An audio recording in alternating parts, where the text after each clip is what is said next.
What was it like going back into the studio after such a a huge plateau jump of success with Dark Side?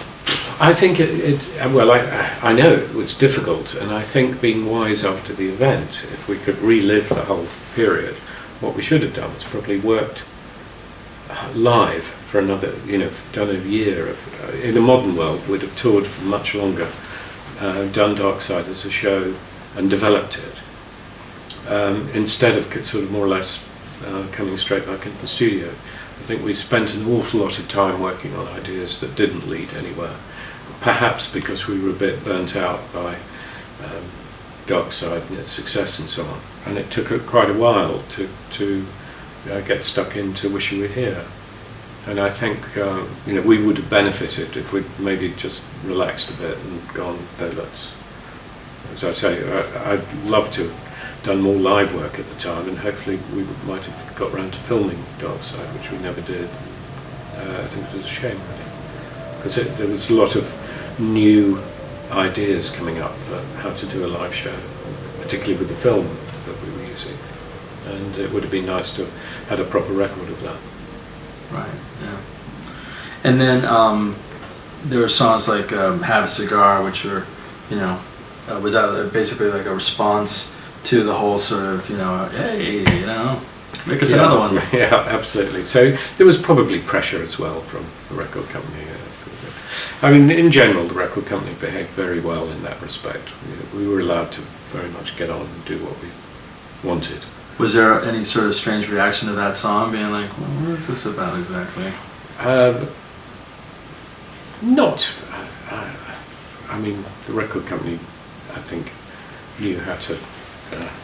There was not much point in.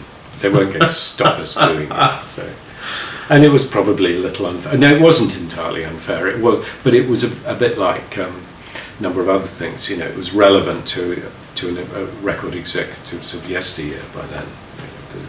Most of the executives by then were beginning to be people who knew more about the sort of music they were selling. But that was almost a throwback to the pre-Dark Side. And then, of course, so speaking of record labels, was there any sort of opposition to the rather long intro to the album, instrumentally? No, I think, as I say, musically, I don't ever remember the record companies getting bothered by what was on the.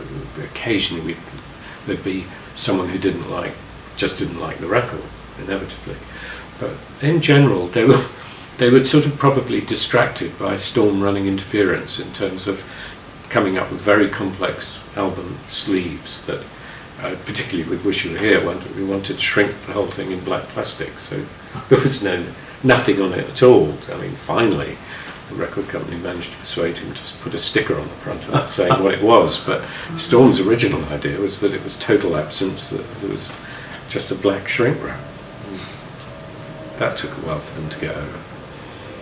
And then in the studio, well, now that there's the immersion box sets, we get to hear the demos and different versions. There was a different version of Wish You Were Here with violin.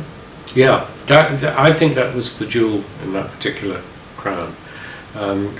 It was something that I assumed had been lost forever. I thought we'd recorded over it. And actually what was fantastic was that it did still exist. It was Stefan Grappelli, jazz violinist, who used to work with Django Reinhardt.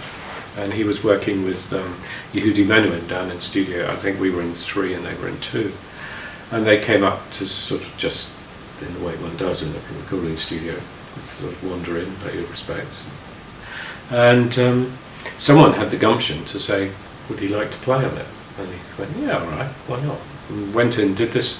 I think, I can't imagine why we didn't use it at the time. It's lovely, I think. But I suspect we were already worrying about the fact that we'd got Roy Harper sort of singing on the record, and I think the sense was, no, this should be ours, not too many. How did that happen, when you got another singer? Because there was a complete disagreement about how it should be done, or Roger didn't want to do it, or David didn't want to do it, and I don't know, it seemed like a compromise, a suitable compromise. It was one of those things that if we'd been more grown up, we probably would have worked it out in a slightly better way. I mean, Roy did a great job. Yeah. But there was no nothing done since with Roy. No, no.